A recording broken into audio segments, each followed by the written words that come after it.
तो ये example number 10 है चैप्टर नंबर 1 का, रियल नंबर्स का। ठीक है, तो ये एग्जाम्पल नंबर क्या है, show that 5 minus root 3 is a irrational. तो इसको प्रूव करने के लिए क्या करेंगे हम। ठीक है, इससे पहले एग्जाम्पल नंबर 9 था, उसमें हमें रूट 3 प्रूव करना था। ठीक है, तो मैंने इससे पिछले वीडियो में थ्योरम 1.4 कराई है। ठीक है, वो सेम टू सेम उसमें रूट 2 को हमने इर्रेशनल प्रूव करा है, तो उसको देखो और उसको देखने के बाद ना रूट 3 को अपने आप करके देखो, तो तुमसे आराम से हो जाएगा। ठीक है, तो अब बढ़ते हैं नेक्स्ट एग्जाम्पल पे। Example number 10, show that 5 minus root 3 is irrational. ठीक है, तो प्रूफ करने के लिए हम क्या करते हैं, इसका उल्टा एज्यूम करते हैं कि let us assume that 5 minus root 3 is rational. ठीक है, हमने इसको रैशनल एज्यूम करा, रैशनल एज्यूम करा तो क्या होगा, 5 माइनस रूट 3 जो है वो a बाई बी के फॉर्म में होगा, है ना। अब हमने क्या करा, रूट 3 को इधर ले गए और इसको इधर ले आए, तो ये क्या हो गया, 5 minus a by b equals to root 3 हो गया, है ना। अब ये जो है ए बाई बी क्या है, ए बाई बी इंटीजर है अपने आप में, इंटीजर को 5 से माइनस करेगा तो वो भी तो इंटीजर ही होगा एक, है ना। तो इंटीजर तो पॉजिटिव नेगेटिव दोनों हो सकते हैं, तो ये क्या हो गया, ये तो रैशनल है।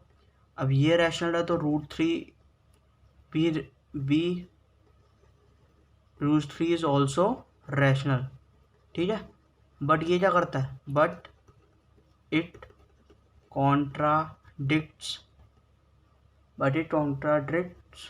द फैक्ट दैट रूट 3 क्या है ना। हमने बोला ये रैशनल है, अब ये रैशनल है इक्वल टू इसके, तो ये भी रैशनल होना चाहिए, बट क्या है, रूट 3 क्या है, रूट 3 इज इर्रेशनल। ठीक है, ये कॉन्ट्राडिक्शन क्यों अराइज हुई, because of contradiction is arisen because of incorrect assumption।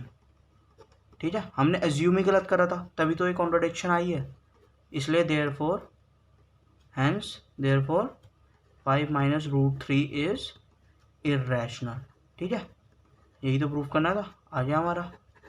ये है example 10, show that 3 root 2 is irrational। इसको भी सेम प्रोसीजर के करना है, पहले इसको एज्यूम कर लेते हैं ये रैशनल है, let us assume 3 root 2 is rational. ठीक है, अब ये रैशनल है तो 3 root 2 is equals to a by b के फॉर्म में होगा, है ना। अब 2 को इधर रखते हैं, 3 को इधर ले जाते हैं, तो root 2 equals to a upon 3 भी होगा।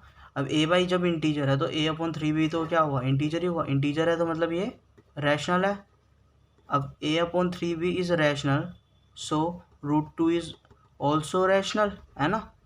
जब कोई चीज़ किसी की इक्वल होती है तो वो दोनों बराबर होनी चाहिए, तो ये रैशनल तो ये भी रैशनल होगा, root 2 is also rational, but it contradicts क्या फैक्ट कॉन्ट्राडिक्ट्स कर रहा है, द फैक्ट दैट जो रूट 2 है वो हमारा इर्रेशनल है ना, क्योंकि हमें पता है रूट 2 तो इर्रेशनल होता है, और यहाँ हमको क्या पता चल रहा है कि रैशनल है ये, तो ये कॉन्ट्राडिक्ट कर रहा है फैक्ट को कि रूट 2 इर्रेशनल होता है। देयरफॉर ये जो कॉन्ट्राडिक्शन है, सिंस ये कॉन्ट्राडिक्शन अराइज क्यों हुई है, ये कॉन्ट्राडिक्शन इज अराइज हुई है बिकॉज ऑफ इनकरेक्ट अजम्पशन। ठीक है, इनकरेक्ट अजम्पशन, और क्या अजम्पशन थे हमारे इनकरेक्ट, वो थे कि root 3 root 2 is rational, hence therefore assumption ही गलत था, तभी तो ये पूरा प्रूफ गलत हो गया। हमने इसको एज्यूम करा था रैशनल है, बट जब हमने सॉल्व करा पता चला ये तो इर्रेशनल है, तो हमारा एजम्पशन ही गलत था, इसलिए hence therefore 3 root 2 is irrational. ठीक है, थैंक यू। अब इसके बाद हम एक्सरसाइज 1.4 सॉल्व करेंगे, सॉरी 1.3। ठीक है, ओके।